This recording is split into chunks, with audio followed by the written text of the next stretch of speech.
신명기 3장 5절 말씀 함께 합독하시겠습니다.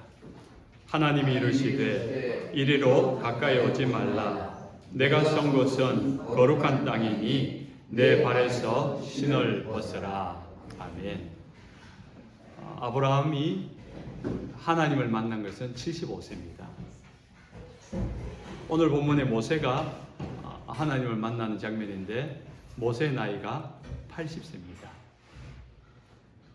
아브라함이 하나님을 만나니까 75세에 고향과 친척과 아버지 집을 떠납니다. 모세가 하나님을 만나니까 애굽을 떠납니다. 왕궁을 떠납니다.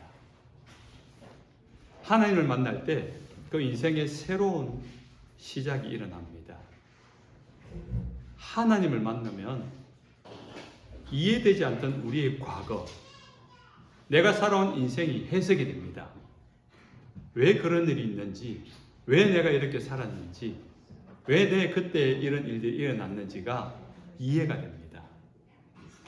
그렇기 때문에 하나님을 만나는 순간 새로운 인생이 시작되는 것입니다. 그 인생이 하나님과 동행하는 삶이 되고 하나님과 함께하는 삶이 되고 하나님께서 하시는 일에 함께 이루어져가는 삶이 되기 때문인 겁니다.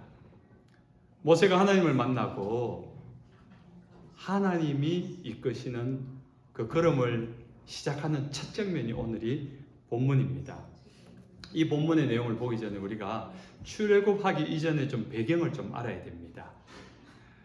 우리가 알고 있는 모세가 태어나자마자 나일 강가의 갈대 상자에서 떠내려 보내지잖아요. 그리고 바로의 공주가 그 모세를 건져 올려서 양 어머니가 됩니다. 그 당시에 애굽의 왕은 두트모스 1세에서 이제 2세로 넘어가는 그 아들 2세에서 넘어가는데 그 아들 두트모스 2세가 바로의 공주와 결혼하는데 그 바로의 공주 이름이 하세수트입니다. 하세수트. 이 하세수트가 바로 모세를 나일강에서 건져 올려 입양한 어머니가 됩니다. 하세수트와 두트모스 2세는 어머니가 다른 왕자와 공주인데 결혼을 하게 돼요. 그런데 결혼을 했지만은 하세수트는 아들을 낳지 못합니다. 두트모스 2세는 병약해서 결혼하고 얼마 안 있다가 30대 초반에 죽습니다. 근데 죽기 전에 하녀와의 사이에서 아들을 하나 낳아요. 이 아들이 두트모스의 3세가 됩니다. 왜냐하면 아들이 없었으니까. 두트모스 3세가 당연히 애굽의 왕이 되어야 되겠죠. 그런데 하세수트 왕비가 이 두트모스 3세가 마음에 안 드는 겁니다. 그래서 두트모스 3세가 왕이 될 때가 나이가 9살인데 어리니까 그 어머니 하세수트 왕비가 섭정을 합니다. 대신 성취를 하면서 그것도 마음에 안 드니까 나중에는 자기가 왕이 돼요.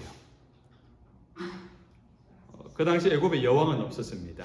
남장을 하고 애굽 최초의 여왕이 됩니다. 하세수트 여왕이에요. 그러고 나서 자신의 권력을 계속 지켜나가기 위해서는 자신의 사람을 세워야 되니까 누구를 생각하겠습니까? 후계자로 모세를 생각하는 거예요. 그럼 모세는 애굽 왕위 계승의 서열 1순위입니다. 그런 모세가 어느 날 나갔다가 애굽의 하급 관리가 히브리인을 학대하는 걸 보고 쳐 죽여버립니다. 왕권 시대입니다. 다음 왕위 계승자가 사람 한 명 죽였다고 뭐 문제가 되겠습니까? 사실 문제인데 문제가 안 되는 것이 왕정 시대 아닙니까? 그런데 출애굽기 2장 15절을 보면은 바로가 이 일을 듣고, 이 바로가 두트모스의 3세입니다. 모세를 죽이고자 하여 찾는 자라. 모세가 바로의 낯을 피하여 미디안 땅에 머물며, 모세가 도망간 이유예요. 두트모스 3세가 자기의 왕권을 하세수트 여왕에게 빼앗기고 하세수트 여왕이 자신의 권력을 영원하게 지키기 위해서 모세를 세우려는 걸 알고 있으니까 이 정치적인 갈등 속에서 두트모스 3세가 옳거니 모세가 애굽인을 죽였다, 히브리인을 살리고 애굽인을 죽였다, 이거는 나라가 뺏길 수 있다, 역모가 일어날 수 있다. 봐라, 그는 히브리인이지 애굽인이 아니다. 그래서 모세를 죽이려는 겁니다. 그리고 그의 세력인 어머니 하스스도 여왕을 같이 없애버리고 자신이 왕권을 차지하는 이 정치적인 굉장히 치열한 상황 속에 있는 내용입니다. 왕위계승서열 1이지만은 미디안으로 광야로 도망가서 숨어 지낼 수밖에 없는 모세의 배경. 그런 가운데 40년을 은둔 생활을 합니다. 애굽에서도 잊혀졌고 세상에서도 잊혀졌고 그냥 그런뱅이 목동처럼 광야에서 그렇게 살아가는 모세에게 하나님이 찾아오십니다. 그리고 오늘 이렇게 말씀하시는 거예요. 내가 선 곳은 거룩한 곳이니 내 발에서 신을 벗어라. 이것이 모세를 부르신 하나님의 부름입니다. 잊혀진 줄 알았는데 하나님이 40년 만에 찾아오셔서 말씀하고 계시다는 겁니다. 하나님은 우리를 부르십니다. 부르시는 하나님이에요. 여러분이 하나님의 부르심이 있어서 이곳에 나와 예배한 줄로 믿으시기 바랍니다. 우리는 성경을 알기 때문에 하나님이 왜 모세를 부르는지 알잖아요. 애굽의 노예 생활한 이스라엘 백성들을 그 우상의 나라에서 끄집어내어서 하나님의 나라를 만들어가라고 출애굽을 시키는 사명, 위대한 민족적 사명을 주었습니다. 하나님을 만나니까, 하나님의 부름을 받으니까 75세라도 고향과 친척과 아버지 집을 아브라함이 떠납니다. 그럼 여러분은 스스로 질문을 가지셔야 됩니다. 여러분을 향한 하나님의 부르심은 무엇입니까? 예수 믿고 구원받은 것, 그거는 은혜죠. 구원받은 우리가 우리에게 말씀하시는 하나님의 부르심. 아브라함에게는 고향과 친척집을 떠나서 가나안 땅에 가서 하나님 나라를 이루는 것이고, 모세에게는 80세지만 애굽을 떠나서 출애굽을 시켜서 하나님 나라를 완성해가는 하나님의 부르심이 있다고요. 오늘 이 설교를 들으면서 여러분들은 고민하셔야 됩니다. 나의 부르심은 무엇인가? 하나님은 나를 위해서 뭘 부르셨는가? 무엇을 위해서 나를 부르셨는가? 그 부르심을 아는 분도 계실 것이고, 혹 아직 나는 그 부르심이 무엇인지 모른다. 여러분 아셔야 됩니다. 하나님의 부르심을 들으셔야 됩니다. 왜냐하면 하나님은 분명히 우리를 부르시는 분이기 때문인 겁니다. 디모데후서 1장 9절에 이렇게 말씀하십니다. 하나님이 우리를 구원하사 거룩하신 소명으로 부르심은 우리의 행위대로 하심이 아니요 오직 자기의 뜻과 영원전부터 그리스도 예수 안에서 우리에게 주신 은혜대로 하심이라. 하나님이 소명으로 우리에게 부르셨다 그래요. 모든 사람을 부르셨어요. 여러분, 구원받은 사람은 하나님의 백성입니다. 구원받은 모든 사람에게는 하나님의 부르심이 있는 줄로 믿으시기 바랍니다.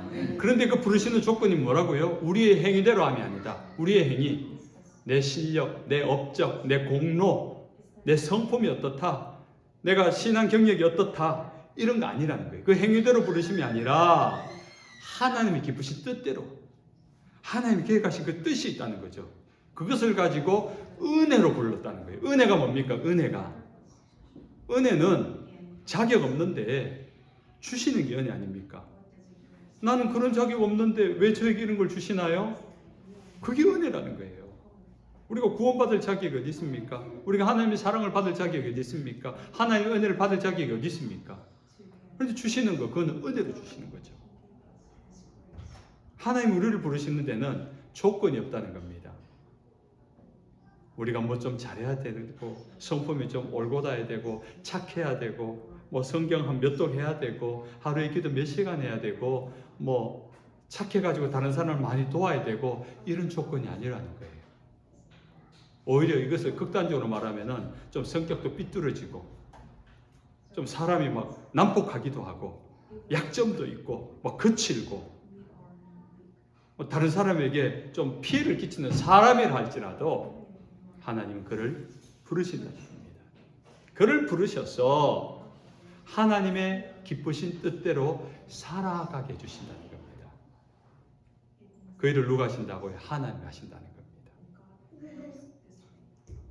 하나님이 지금 모세를 불러주신 것처럼 똑같은 부름으로 여러분을 부르고 계심을 믿으시기 바랍니다. 그럼 오늘부터 우리는 하나님의 음성을 들어야 됩니다. 주님, 나의 부르심은 무엇입니까? 나를 이렇게 예수 그리스도를 알게 하셨고 구원도 알게 하셨고 오늘 목사님 말씀을 통해서 하나님이 부르심이 있다 했는데 나의 부르심이 뭔지 난 모르겠습니다. 내가 하나님과 동행하며 이루어가야 할 하나님의 일은 무엇입니까? 나를 통해 이루어가실 하나님의 일은 무엇입니까? 물으셔야 됩니다.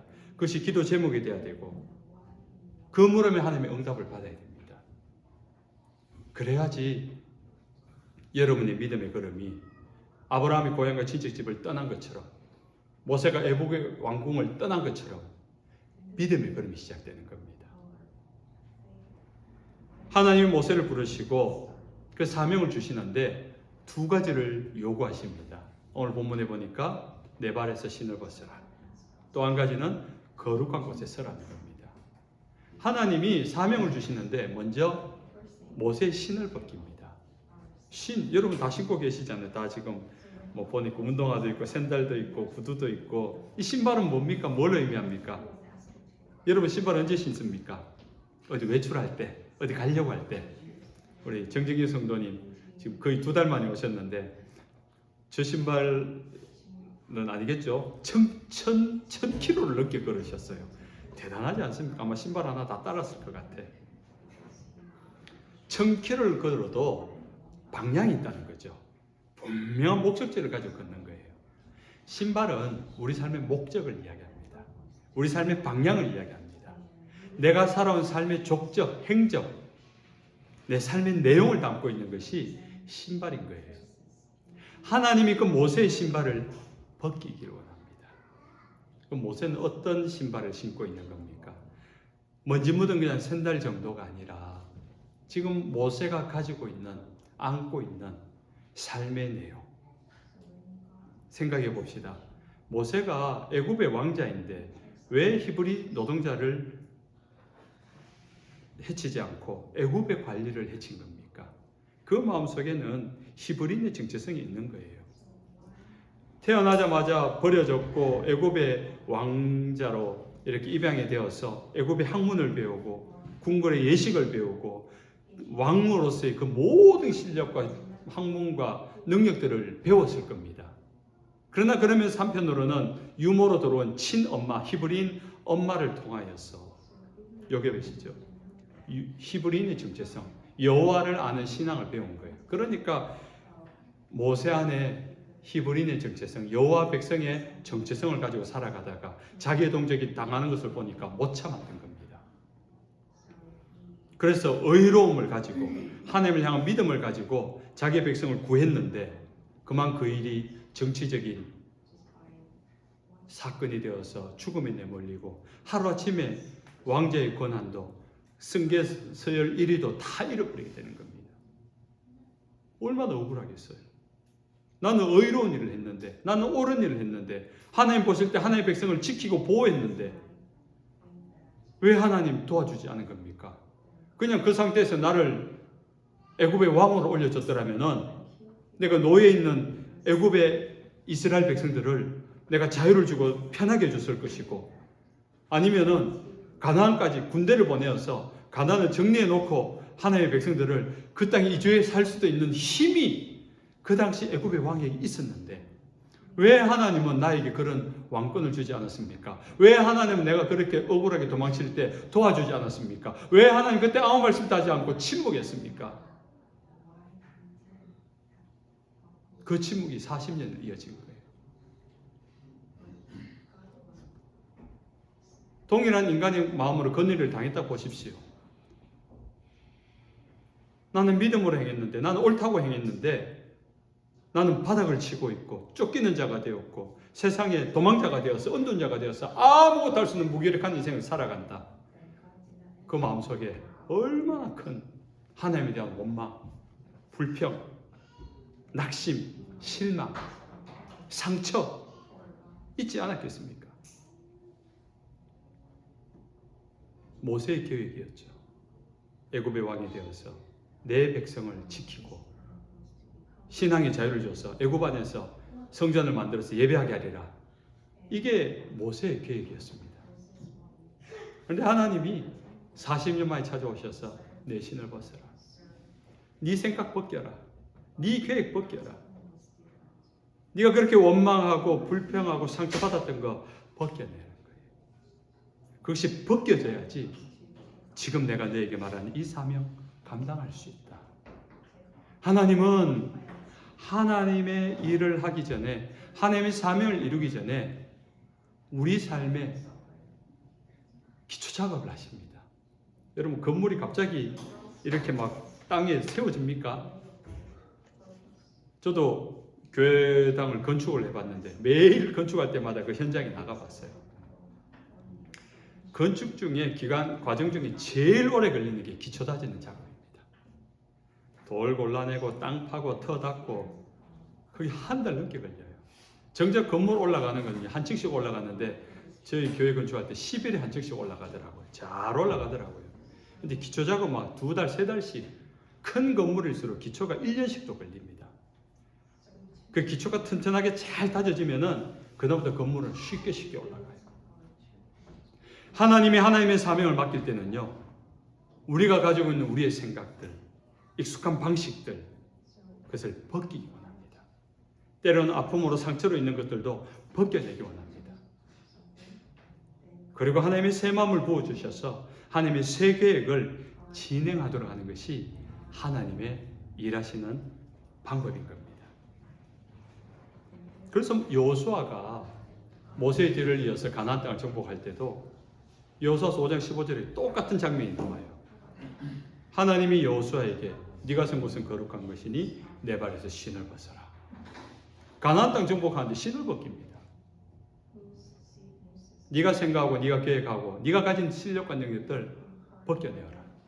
이건 내가 한다. 너를 통해서 내가 할 것이다. 예수님도 제자들의 발을 씻깁니다. 십자가의 죽음 앞에서 제자들에게 발을 씻겨줍니다.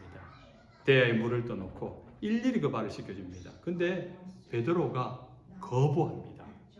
어떻게 내가 주님에게, 선생님에게 내 발을, 이 더러운 발을 맡깁니까? 제가 선생님의 발을 씻어도 이거는 뭐 감지덕지인데. 그때 예수님이 뭐라고 이야기합니까? 내가 너의 발을 씻지 않으면 너는 나와 아무 상관이 없다.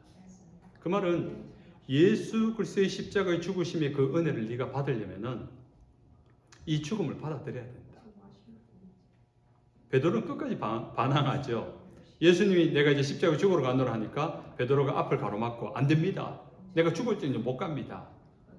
이건 베드로의 생각이에요. 예수님의 생각은 십자가에 죽어야 되는 거예요. 근데 베드로는 의협심으로, 의리로 예수님을 생각해서 못 갑니다 했을 때 예수님은 오히려 그 베드로를 향하여 사단아 내 뒤로 물러가라 그럽니다. 우리가 생각할 때는 옳은 생각인데, 맞는 생각인데 그것이 사단의 생각일 수 있다는 거예요. 우리는 생각을 잘 하셔야 됩니다. 아무리 객관적으로 생각해도 옳다라고 하더라도 하나님이 배제된 생각은요, 사단의 생각일 수 있습니다. 그래서 우리는 우리의 생각, 우리의 익숙한 방식, 우리의 경험들을 부인해야 될 때가 있습니다. 베드로가 그것을 깨닫습니다. 깨달으니까 주님, 제 발뿐만 아니라 온몸을 씻겨주십시오. 말을 알아들었다는 거죠. 인간적인 생각으로 체면을 생각하면 어떻게 스승님에게 내 발을 맡깁니까? 그런데 그것이 스승님의 뜻이라면 발뿐만 아니라 내 온몸을 주님 샅샅이 씻어주십시오. 말길 알아듣는 거죠. 그러고 나서도 실수합니다. 예수님 고난받을 때 도망가고 부인하고 저주하고, 근데 주님은 또 오셔서 이 베드로를 또 불러주시잖아요. 또 불러주시는데 마지막 장면이 어떻게 합니까? 요한복음 21장에 이렇게 말합니다. 내가 젊어서는 스스로 띠뛰고 원하는 곳으로 다녔거니와 늙어서는 내 팔을 벌리리니 남이 내게 띠띠우고 원하지 아니하는 곳으로 데려가리라. 베드로가 어떻게 고난당하고 죽을지에 대해서 이야기합니다. 젊어서는 혈기를 가지고 자기 마음대로 가고 싶은 다녔는데 이제 하나님의 은혜, 예수님의 그 사랑과 은혜를 입고 난 다음에는 늙어서는 네가 원하는 것으로 못 가고 사람들이 너를 원하는 것으로 데려간다. 자신의 의지와 계획과 결정이 없어졌다는 겁니다. 베드로의 권한이 사라졌다는 거예요. 그렇게 베드로가 자신의 신발을 벗고 자기의 권리를 내려놓으니까 예루살렘에 있던 베드로의 사역 지경이 예루살렘을 벗어납니다. 사마리아로 온 유대 땅을 다니면서 이방 지역들을 다닙니다. 율법에 능통했던 베드로지만은 이방인 고넬료의 집안에 가서 세례를 베풉니다.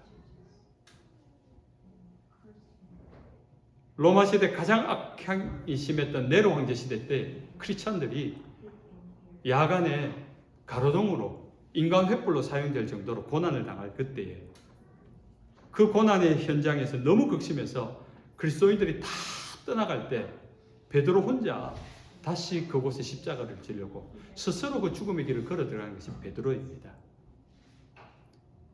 베드로가 자신의 방식, 자신의 어떤 생각들과 계획들의 신발을 다 벗겨내고 난 다음에는 주님께서 그 베드로의 삶을 인도하셔서 하나님의 일을 이루어 가시는 장면입니다. 모세가 신을 벗고 보니까 그것은 거룩한 곳이었다고 합니다.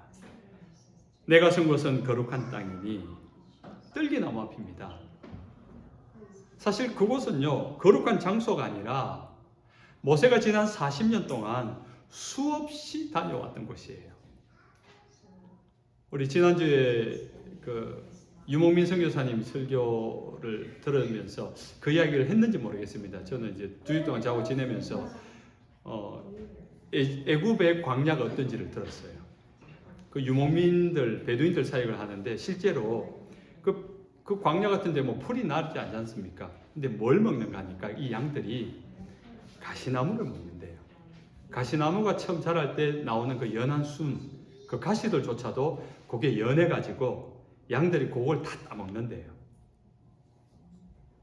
광야에 가시나무, 이 뜰기나무, 이런 아카시아 종류의 나무들이 있는데 그곳을 따라서 유목민들이 양들이 가서 그걸 잎사귀를 따먹는다는 거죠.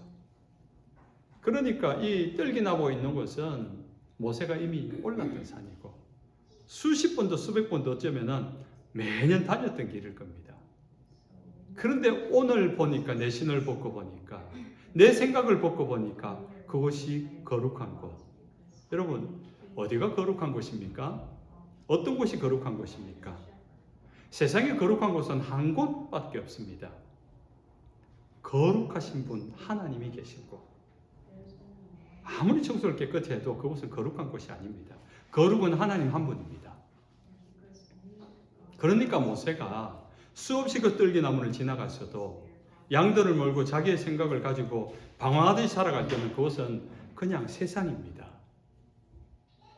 그러나 똑같은 그곳이지만은 양의 오물이 묻어 있고 냄새가 나는 곳이지만은 세상의 신을 벗고 하나님을 바라보니까 거룩한 곳, 하나님이 계신 지성소가 되어버린 곳입니다. 거룩한 것과 세속적인 것은 공존하는 것입니다. 따로 없습니다. 아무리 거룩해도요, 우리가 이 예배당이 거룩한 곳으로 구별하지만은 우리의 마음이 탐심과 야망으로 가득 차 있으면은 이것은 강도의 소굴이 됩니다. 예수님이 공생의 사역을 시작할 때 성전에 가니까 그 성전이 예배하는 사람보다 장사하는 사람들, 탐욕에 머무는 사람들이 있으니까 너희가 내 아버지 집을 강도의 소굴로 만들었다 그래요. 우리의 마음이 세상의 야망과 탐심을 벗어버리지 못한 채 이렇게 예배하면요, 강도의 소굴이에요. 아무리 거룩한 곳도 강도의 소굴이 될 수 있고, 아무리 더러운 곳이라도, 그것이 창녀굴이라도, 그것이 마약 중독에 찌들어 있는 곳이라도 그곳에서 하나님 앞에 예배하고 하나님을 사모하는 마음으로 가서 그들을 사랑하고 섬기면 그곳이 지성소인 줄로 믿으시기 바랍니다. 그래서 여러분 그 거룩함을 가지고 가는 곳이 거룩한 땅으로 바뀌는 겁니다. 모세가 자신의 신을 벗었을 때 거룩한 하나님을 만납니다. 그리고 하나님의 음성이 들립니다. 그리고 하나님의 거룩한 사명이 시작되었습니다. 여기서 이 첫 만남에서 모세는 자신의 인생의 신앙의 색깔과 방향이 결정이 됩니다. 출애굽을 시켜서 광야에 가는데 사람들이 최소 200만 명이라 그러대요. 그 200만 명 사람들이 매일같이 원망과 불평을 쏟아냅니다. 바로 이 군대가 쫓아오는데 무서워요. 우리 떠나지 말걸. 왜 떠나게 해서 모세는 우리를 이렇게 죽게 만드느냐. 더워요. 목말라요. 땀이 막 끈적끈적해요. 찝찝해요. 배고파요.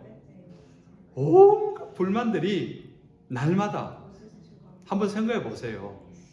200만 명 된 사람이 한 사람이 한마디씩만 하면은 200만 번의 불평이에요. 하루에 한 번 불평 들어도 365번인데 200만 번 들으려면 몇 년을 기다려야 됩니까? 그래서 모세가 들었을 그 스트레스를 이해가 되시죠? 이 사람이 와서 불평하고, 이 사람이 와서 원망하고, 이 사람이 와서 오해하고, 이 사람이 와서 욕하고. 세상에 제일 힘든 게 사람입니다. 사람. 저도 목회를 하면서 여러 일들을 해봤는데 사람이 제일 힘들어요. 일이 힘든 건요, 사실 괜찮아요. 여러분들이 여러분 전문 분야가 있잖아요. 좋아하는 분야가 있잖아요. 좋아하는 일은 힘들어도 행복하게 재밌게 할 수 있어요. 스트레스 없이 할 수 있어요. 우리 아이들이나 청년들 보면 게임 좋아하는 아이들 밤을 새서 게임을 해도 더 하고 싶잖아요. 더 하고 싶잖아요. 그건 못 말려요. 일이 있는 거는 내가 좋아서 하는 거는 할 수 있어요. 근데 사람이 와서 엉뚱한 이야기 하잖아요. 스트레스 받는 이야기 하잖아요. 또 틀린 말도 아니야. 배고프니까 배고프다고 하고, 목마르니까 목마르다고 하고. 그런데 그 말을 다 쏟아내는데 모세도 사람인데 얼마나 힘이 들겠습니까? 그럼 그 사람들에게 다 해명하고 설명하고 달래고 또 때로는 막 이렇게 호통치기도 하고 이렇게 할 것 같은데, 놀랍게도 성경을 보면 모세는 그 사람들을 상대하지 않습니다. 그렇게 원망과 불평이 들려오고 사람들에게서 온갖 아픈 이야기가 들려올 때, 상처받을 일이 생길 때 모세는 하나님 앞으로 나아갑니다. 장막에 들어가서 하나님의 임재 앞에 머물면서 하나님 앞에 그 마음을 쏟아놓는 거예요. 그리고 그 장막, 하나님이 있는 그 성막에서 나올 때는 얼굴에 빛이 납니다. 그 스트레스, 그 상처, 그 아픔들이 다 해결되는 거예요. 하나님의 거룩함이 물들어서 나오는 겁니다.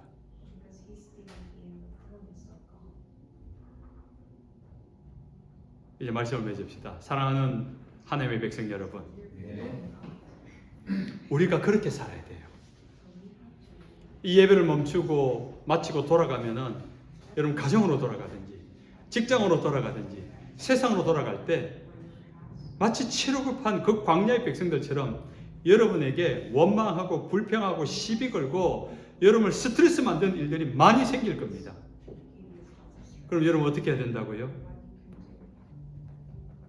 거룩하고 내가 서 있는 곳이 거룩하다는 것을 알아야 돼요. 그럼 하나님 앞으로 나와야 되는 겁니다. 혹시 이번 주간에 한번 좀 우습겠지만은 한번 시도해 보십시오. 부부싸움을 했다.